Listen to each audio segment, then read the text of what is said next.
સુરેન્દ્રનગર જિલ્લાના વઢવાણ તાલુકાના નગરા ગામ ખાતે આજે ખેડૂતોના સમર્થનમાં આમ આદમી પાર્ટીની સભા યોજાઈ હતી.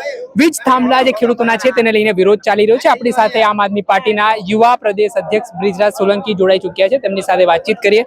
બ્રિજરાજભાઈ, કઈ રીતે જોઈ રહ્યા છો ખેડૂતોના ખેતરમાં બળજબરીપૂર્વક આખો પ્રોજેક્ટ કરવામાં આવી રહ્યો છે?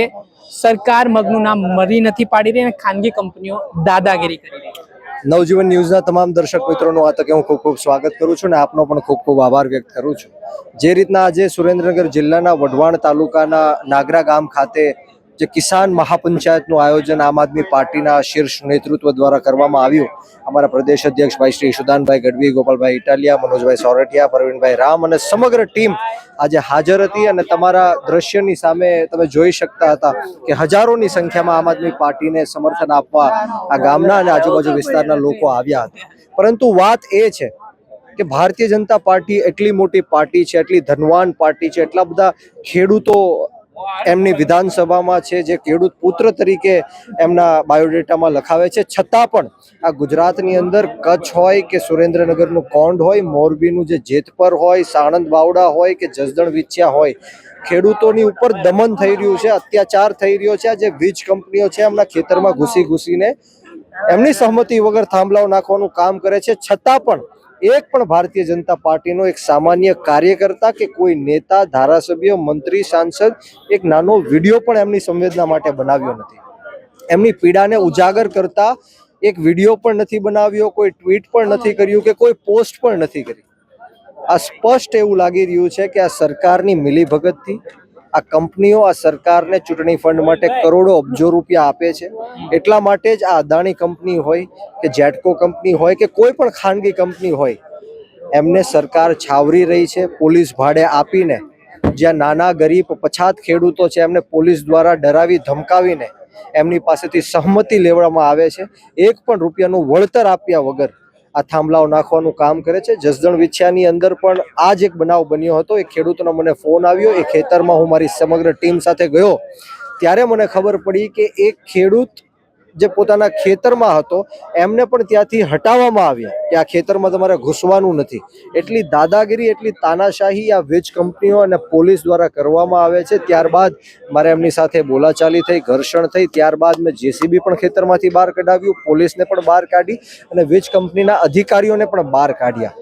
ત્યારે મારે આપના માધ્યમથી ગુજરાતના ખેડૂતોને કહેવું છે કે સમગ્ર ગુજરાતના ખેડૂતો અત્યારે રોડ રસ્તા ઉપર આવ્યા છે આ વીજ થાંભલાના મુદ્દે. ત્યારે મને તમામ ઉપર ગર્વ છે.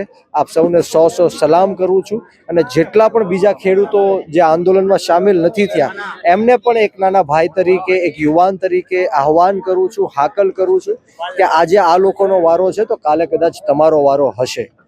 સમગ્ર ગુજરાતના અનેકો જિલ્લામાં આ વીજ કંપનીઓ થાંભલા નાખવાનું કામ કરશે વળતર આપ્યા વગર. અમારી સ્પષ્ટ માંગણી છે કે વિકાસ માટે, પ્રગતિ માટે અમારી ના નથી. વિકાસ થવો જોઈએ, પ્રગતિ થવી જોઈએ.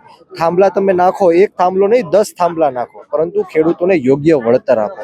એક બાજુથી આ સરકાર અને વીજ કંપનીઓ છે 2011ની જંત્રી પ્રમાણે ખેડૂતોને વળતર આપવા માંગે છે. એ લાખ, 1.5 લાખ રૂપિયા જીવનભર એમના ખેતરમાં થાંભલા નાખવા માટે વળતર આપે છે. 2026ની જંત્રી પ્રમાણે ખેડૂતોને વળતર મળવું જોઈએ. એક થાંભલા દીઠ 2 કરોડ રૂપિયા, તાર ના હોય તો 1 કરોડ રૂપિયા અલગથી. અને જો એ ન પોસાતું હોય તો ખેડૂતોને માસિક 50,000 રૂપિયાનું ભાડું, જે રીતના મોબાઈલ સર્વિસ ટાવર કંપની છે એ 25-30 હજાર રૂપિયા મહિને ભાડું આપતી હોય એ જ રીતના ખેડૂતોને ભાડું આપો. નહીતર એમની જે જમીન છે એના ડબલ ભાવ આપીને ખેતર ખરીદી લ્યો. આ ઘણા બધા ઓપ્શન વીજ કંપની અને સરકાર પાસે છે, પરંતુ સરકારના નેતાઓની અને વીજ કંપનીના અધિકારીની મિલીભગતના કારણે અત્યારે ખેડૂતો ત્રાહિમામ પુકાર્યા છે. અને આવનારા દિવસોમાં આખા ગુજરાતની અંદર અમે આમ આદમી પાર્ટી આવનારી 5 તારીખે સામૂહિક ઉપવાસ આંદોલન ઉપર ગાંધીનગર છાવણી ખાતે બેસવાના છીએ. જ્યાં સુધી ખેડૂતોના હક અધિકારની વાત નહીં થાય ત્યાં સુધી અમે આમ આદમી પાર્ટી આ લડાઈને ચાલુ રાખશું.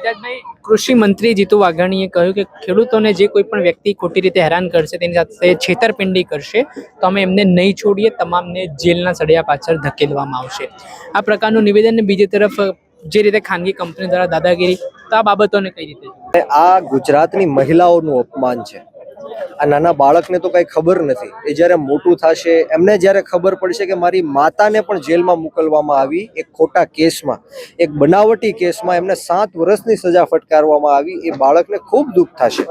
અને ત્યારે એ વિચારશે કે આ કઈ રીતની ભારતીય જનતા પાર્ટીની સરકાર ચાલી રહી હતી, કે એક બાજુ હાર્દિક પટેલ જેમની ઉપર દેશદ્રોહનો ગુનો હતો, એ ભારતીય જનતા પાર્ટીમાં જઈને તરત જ એ ગુનો પાછો લેવામાં, રાજદ્રોહનો ગુનો હતો, એમની ઉપરનો કેસ છે પાછો ખેંચવામાં આવે છે. અને બીજી બાજુ ચૈતર વસાવાને 9 જેવા કેસમાં 7 વર્ષની સજા ફટકારવામાં આવે છે. ગુજરાતની જનતાને બધી જ વસ્તુની ખબર છે અને જાગૃત છે ગુજરાતની જનતા. આવનારા દિવસોમાં એનો જડબાતોડ જવાબ દેશે. ચોક્કસથી આપે સાંભળ્યા હતા આમ આદમી પાર્ટીના યુવા પ્રદેશ અધ્યક્ષ બ્રિજરાજ સોલંકી. તેમણે ખેડૂતોના સમર્થનમાં હુંકાર ભર્યો છે. સાથે જ તેમના સાથી મિત્ર ધારાસભ્ય ચૈતર વસાવા સામે જે કેસ થયો છે ને જે તેમને જેલવાસ થયો છે તેને લઈને પણ ચુકાદા સામે પણ સવાલ ઉઠાવ્યા છે. દર્શક મિત્રો, આવા જ વિડીયો જોવા માટે નવજીવન ન્યૂઝ જોતા રહો, લાઈક કરો, શેર કરો. વૈષ્ણવજન તો તેને કહીએ જે પીડ પરા